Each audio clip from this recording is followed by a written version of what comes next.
Hello everybody, and welcome to the One Jump Podcast for all you film lovers, especially for everyone who loves Disney. I'm Scotty, and today we'll be living in a galaxy without limits.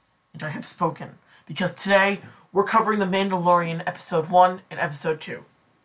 So let's begin. The Mandalorian is a Star Wars television show airing weekly on Disney Plus, and is just absolutely phenomenal. I want to bring up a negative review, as well as a positive review, in order to just talk about what other people have been thinking of this show. It seems to have pretty positive reviews from the fan base, which is good, because obviously the Star Wars fan base is currently in a big split. This seems to be very good, though, as uniting people.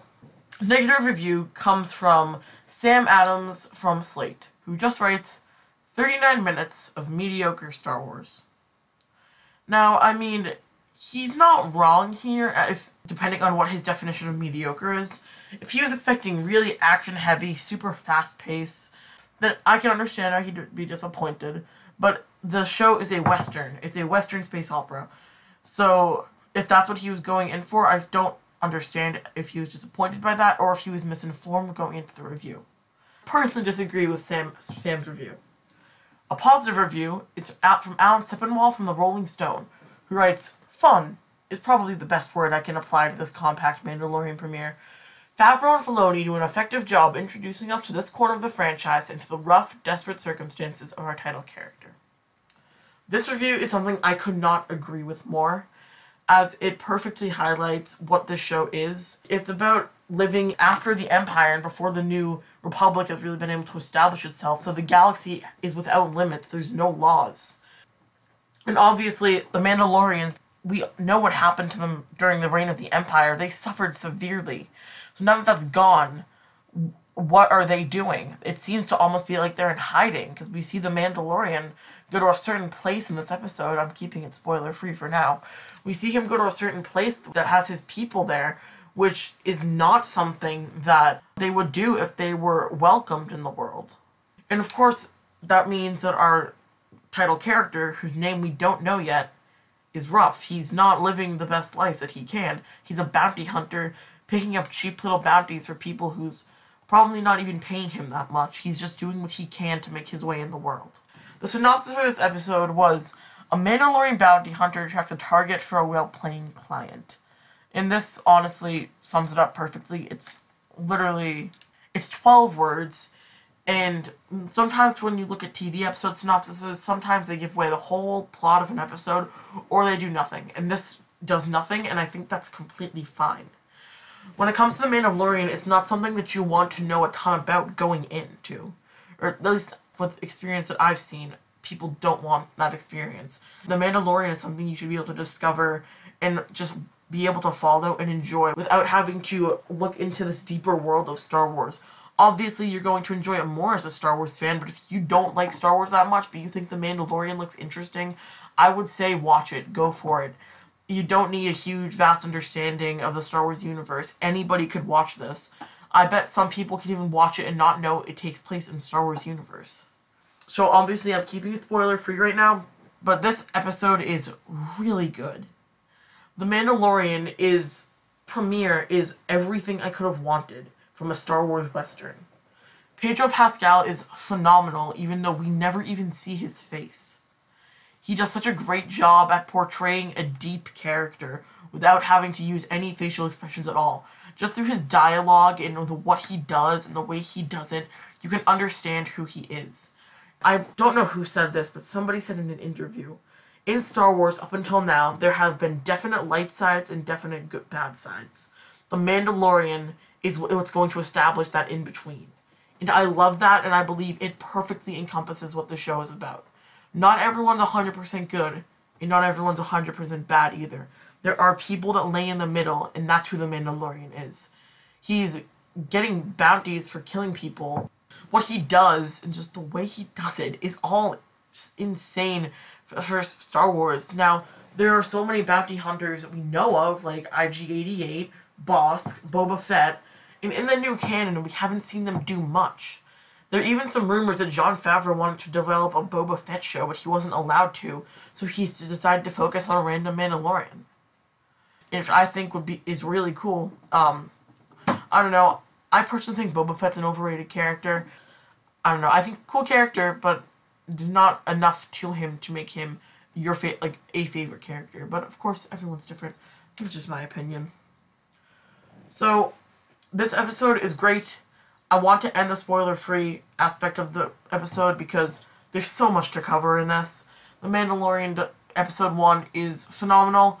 Please check it out if you haven't. And if you're somebody who lives in a part of the world where the Mandalorian's not out yet, then don't go looking for spoilers. It's something you need to experience firsthand. And the less you know about it going in, the better off you're going to be enjoying it. And I assume if you're someone who lives in part of the world where you're not getting it until, like, March, like Europe is, or parts of it, you should be able to just binge the entire show from launch. I don't think they're gonna have you guys wait every single week like we did, with it already being out. So, Mandalorian Episode 1 is great. Check it out.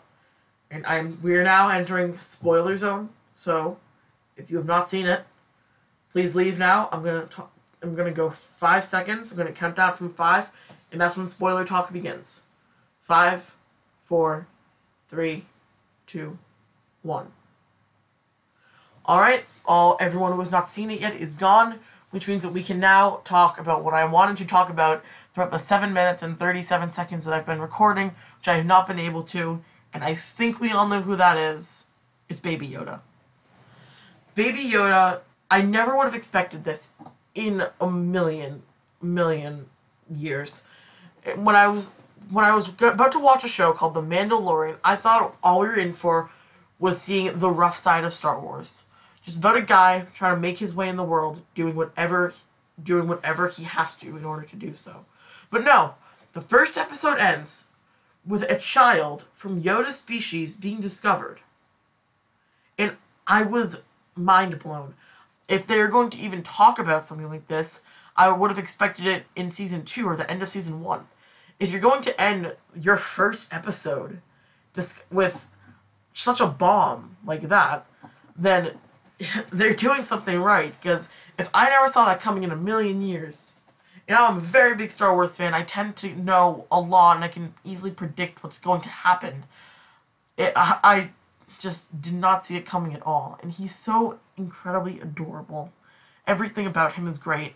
The more you see him in episode 2, the more you realize that he's actually going to have a big role in this series, or at least this season, and he's not just going to be gimmicked. It's not like Jon Favreau and Dave Filoni are including him just so they can have someone from Yoda to maybe hook in some Star Wars fans who don't know if they want to watch it yet.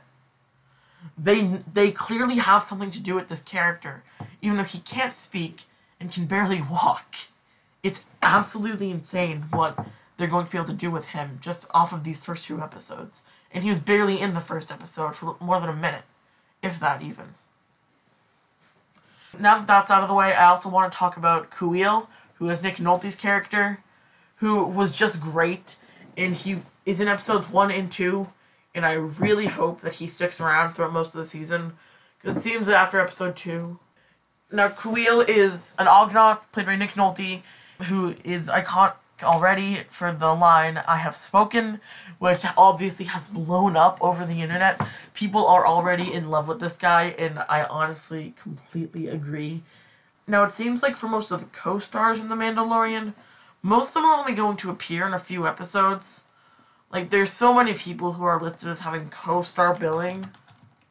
Okay, when you look at the cast of the show, the main character is obviously Pedro Pascal. He's going to be in every episode.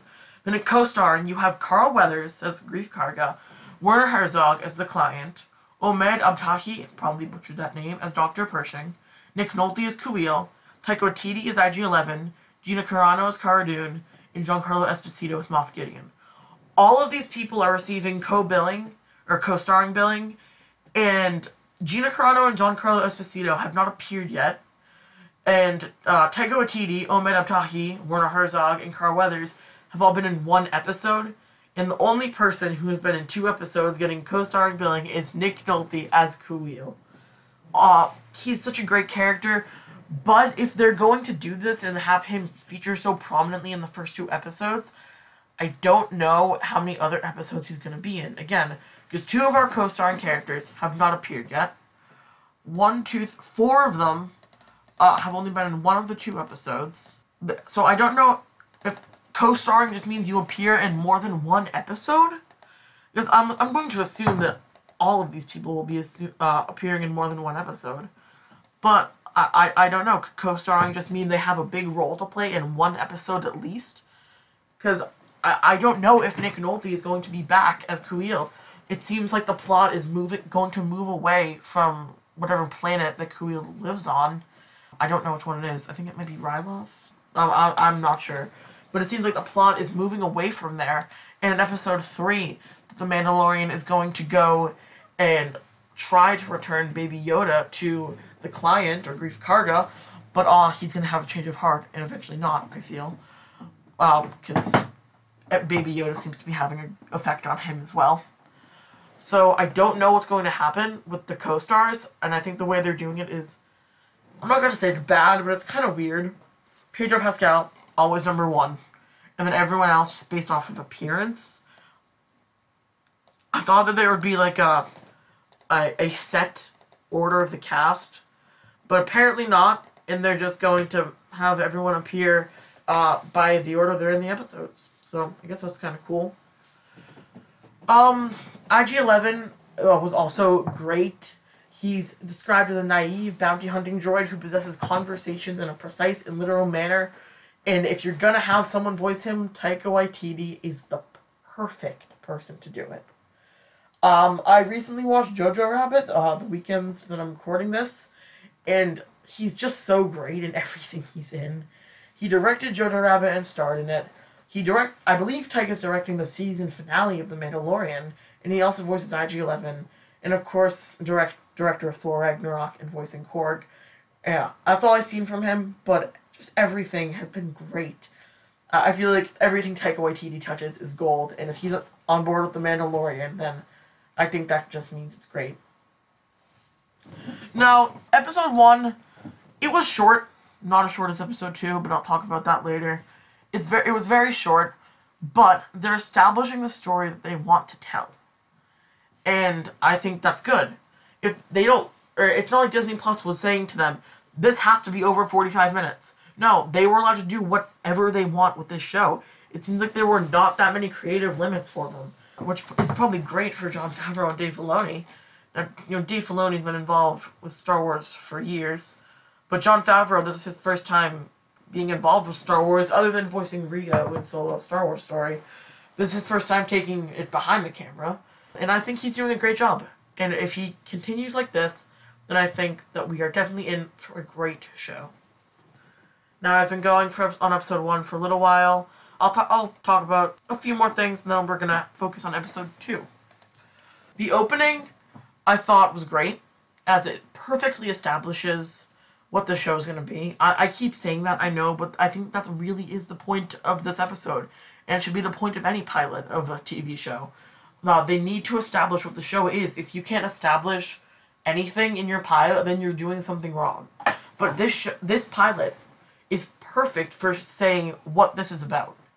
This show is about a hero who is not good and he's not bad. He's in the middle. He's morally questioned, but with advanced combat skills, and it just makes for a perfect premiere, as it's amazing and is without a doubt some of the best Star Wars content that we have ever seen, and I am so excited to see more of it coming in the future. Alright, next we are going to be discussing The Mandalorian Episode 2. We're just going to delve straight into it, not doing spoiler-free this time around. This is a streaming television show, and I think when people think of a streaming show, they like to think of, oh yeah, 45-minute long episode, here we go. This is 15 minutes shorter than that. It rolls in technically at 32 minutes, but you take out the credits, and you're left with 29 minutes or so. And again, they tell the story they need to tell, but should it have been longer? Well, I honestly don't know. I feel like the episodes will definitely progress with their length as the show goes on. But to wake up early in the morning on Friday the 15th and just see 32 minutes, I was kind of disappointed. I was expecting an episode just as long, if not longer, than chapter 1. But as I was watching, I was like, you know what, this is fine. They're doing what they need to. They're telling the story that they need to tell. And by the end of the episode, I was completely okay with the runtime, but it felt slightly disappointing because I feel almost as if episode 1 and 2 could have been just put together and not much would have changed. Well, obviously, you're adding 25 minutes onto it. But, for example, episode 1 comes out to about 33 minutes. And then episode 2, 29. So 33 plus 29 is 62 minutes. That's just about an hour. Which, for streaming shows, is not unexpected. Like, for example, lots of episodes of the Netflix show Stranger Things are around that length, a little shorter. But around an hour, and the season 3 finale is almost an hour and 20 minutes. Which I obviously don't expect The Mandalorian to go to that length. But at the same time, the first 2 episodes put together, only an hour long. Where I was expecting about 90 minutes put together, which is what you're going to get with most shows which are put onto streaming. I think it's just that I was expecting it, and I was underwhelmed. It's not that I don't think it's bad. It's not a bad episode. It's great, by all means. But I just was expecting a little more when it comes to the runtime.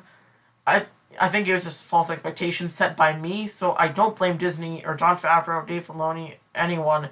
I honestly blame myself for setting it up to be just as long, if not longer, than the first episode, which I feel is, I think I'm allowed to believe that because of what previous streaming experiences have set up for me. But I realized I was wrong, and I am completely fine with it now that I've seen the episode. So we continue pretty much right where we left off, as the Mandalorian has killed IG-11, who wanted to kill Baby Yoda. Obviously, I'm not going to let that happen. And this episode, pretty much, the beginning I thought was a little slow. Just kind of them walking along. But as soon as he got back to the ship, and I saw Jawas, I was so happy. I think Jawas are the most underrated species in Star Wars. I find them to be so interesting, just the way that they operate. And to see them appear in The Mandalorian just made me very happy. Now, I expected them to be in because the Mandalorian official poster that was released back months ago had a sandcrawler, which is what the Jawas use. It had a sandcrawler in the background. So I was like, oh, are we going to see Jawas? And yes, we did in episode 2. And they had a pretty big part to play in the plot, which was great. So the Mandalorian, he sees that his ship has been ransacked, so he goes back to my man Kuil and asks for help. And he says, sure, I'll help you, but just know you're going to have to trade something, because Jawas, they do nothing for free. But then obviously Mandalorian is upset because he wants his stuff back, and he just wants to get everything over with. But, obviously this is all after he chases the sandcrawler and just gets trash thrown on him, and he gets tased and electrocuted, and he gets until he gets violently thrown off of the sandcrawler by the Jawas, which I was not expecting. I honestly thought that he would take down the sandcrawler, but they have to show us our hero is not invincible, and he can't fail. I don't think they really showed that in episode 1, but it's giving him humanity. It's not just making him a machine who can do whatever the heck he pleases. It's showing us he has limits, and he's not going to just be insane, which is fine. Then Kuil and the Mandalorian catch up to the Jawas, and at first, they want his Beskar. And obviously, Beskar is super important to Mandalorian, so that's not going to happen. So then they send him for the egg. I was like, what is this? The egg? And I was super confused. I had no idea what was going on, if I'm being honest, because I was watching so early in the morning. But they get to where he's supposed to be, and I don't know what the species name is. It's almost similar to what the thing from Attack of the Clones was in the stadium, except like more camouflage with like a jungle or just plains, just something like that. And then so the Mandalorian has to kill it and get its egg. So that's when I put together what was going on, and I was super entertained throughout this entire fight. This is the first time we're seeing him fight something that's not a human, or not human, but obviously he's fought tons of aliens already, but something that's not, like, conscious, like we are, if that makes any sense at all. Like, he has to fight the Blurg in episode 1, but that was, like, the Blurg attacked him, Queel saved him, and he had to, like, tame one. That was all that really was. It wasn't that much. But it was a very entertaining fight, and then he got the egg, and of course the Jawas were very excited, and the Mandalorian was injured, and Baby Yoda steps out of his little crate thing, pod, and he uses the Force, he uses the Force to let the Mandalorian kill the beast. He stops it in midair, and then lets the Mandalorian kill it, which I thought was just awesome. I was not expecting him to use the Force, and if he was, I didn't think they were going to do it this early, so I thought the entire point of this show was to show a different side of Star Wars, one that doesn't really have the Force or anything like that. But no, they're really going all in, and I'm fine with it. Then the Mandalorian returns, gives the egg to the Jawas, he gets his stuff, and then they fix the ship, and he leaves the planet. Again, very short episode, but good amount happens, and the only cast members, like I was ranting about during my episode 1 review, was Pedro Pascal and Nick Nolte. And again, he leaves the planet, so I don't know if this is the end of Nick Nolte's character, at least for now. I hope not, but considering how the 4 other main cast members credited for episode 1 did not appear in this episode, I honestly have no idea. This might have been the end of him, but at the same time, he might be back in episode 3 and every other episode. But, I don't know, this was a very short episode, so I don't really have anything more to say. It was very entertaining, very well put together, just like this entire show I know is going to be. And it currently sits, I think, at like a 96% on Rotten Tomatoes. Let me check that. 94% right now. It was 96. Someone else put in a negative review as I was recording. But what did you guys have to think about this episode? Tweet me at OneJumpPod or send me a message on Instagram. I'd love to hear your thoughts. Very good episode to me. Again, I feel a good amount of you will share that same thought with me. But again, you never know. I could only be seeing a small portion of Star Wars fans' opinions, and there's a lot of people that hate it. But from what I'm seeing, lots of people love it. And I really do. So, I'm actually going to start a ranking of everything that I review. So, everything that I review is going to be put on a list. This is directly from the Bacon and Eggs podcast, which is a podcast I always listen to every week, wherever you get your podcasts. This is something that they do, which I thought was a really good idea. But I'm actually going to be switching it up and doing it kind of in my own way. So, 1 on the list right now, The Mandalorian episodes 1 and 2. But something that I did not mention in the past that we're also going to be doing on the show. At the end of every episode, I'm going to spend about 5 minutes. I'm going to spend about 5 minutes talking about something else, something completely random, and I'm going to just talk about it, put it on a list, but not with what it was in the same episode as. So, for example, currently at the list, number 1 is The Mandalorian episodes 1 and 2. And obviously, with that has to go, I'll tell you what I'm doing. I'm doing The Imagineering Story, which is a documentary series on Disney+. I'm going to start talking about that in a minute.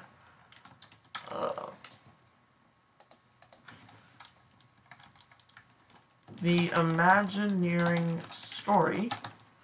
But next week, I won't say what I'm doing next week. That is probably, I know what I'm doing. I haven't revealed it yet. That is probably going to go above The Mandalorian. But that doesn't mean it has to go above The Imagineering Story. So it's going to be 2 separate lists, all pretty much put in the same place.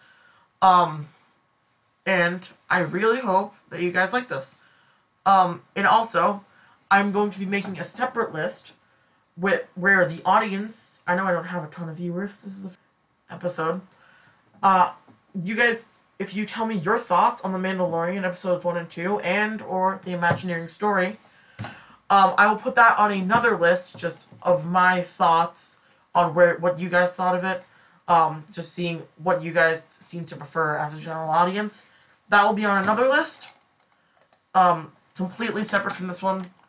And I hope that you all want to voice your opinions, because then we will not have a second list. So please do it. Again, at OneJumpPod, Instagram and Twitter. Find me there. Tweet me.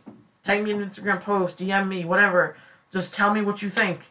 And I will put it on the list. And I'll also give you a shout out. A person I do want to give a shout out to, though, is my good friend Caleb, who helped me pretty much put this whole thing together. Actually, well, I've had the idea of the podcast for a long time, but the past couple days he's been giving me a ton of ideas, and it was his idea to talk about something at the end of every podcast episode, and he also helped me kind of just format the episode since I'm having trouble thinking about what to talk about. So thank you, Caleb. You have been an amazing help so far. You're pretty much my production assistant at this point, production manager, so I just want to thank you so much. So, let's start talking about the Imagineering Story. This is a Disney Plus original. I don't know how many people have watched it yet, because it doesn't seem to be getting a huge amount of traction, which is very unfortunate, as I absolutely love this show, or this documentary series. So it's pretty much, the show is focused on the Imagineers from Disney. The Imagineers are the people who are behind the theme parks. They design the rides, the layout of the park. That's all of them. And the premise of the show is that it's focused on them and takes an in-depth look at the history and creation of the Walt Disney theme parks and attractions. And as someone who just went to Disney World for the first time this summer and was absolutely in love with it, this is amazing. Episode 1 focused on the creation of Disneyland California Adventure all the way up until Walt Disney's death. And then episode 2 focused a lot on Walt Disney World, the creation of the Haunted Mansion, Epcot, as well. It started to talk about Tokyo Disneyland at the end. And all of it together just made for a phenomenal first 2 episodes. They're long, both episodes are over an hour, but they really get into the nitty-gritty of Walt Disney World. Now, there's been tons of documentaries about Disney in the past, the creation of it, but this is directly from them. This is their direct thoughts, direct opinions, the people behind everything are getting to show their voice, their memories with Walt and his brother Roy, the people who followed them, their thoughts on just everything is finally getting put into the world, a place where a lot of people are now able to reach it on Disney+. And it's narrated by the actress Angela Bassett and Leslie Iwerks. I'm sorry, I don't know her name. She is actually the granddaughter of Ub Iwerks, who was the co-creator of Mickey Mouse with Walt. So it's great that she is being able to help in Disney, just like her father did, and her grandfather, I believe. I believe her entire family has been working at Disney. Now this, I believe it was supposed to be a feature film, but then Bob Iger said that they're actually going to turn it into a TV show and put it on Disney+. I thought it would have been really interesting to see how this would have gone as a movie, because currently, episode 1 was 68 minutes, episode 2 was 62. That's 130. So that's like about 2 1/3 hours, I think. Or no, 2.1 hours. Which is the length, or I'd say, of your average movie. That's 2 episodes. We're 1/3 of the way through. So it would have been cool to see how they could contain it, but it's so much better now that it's on Disney+, as they're allowed to do so much more, spend so much more time on the nitty-gritty details.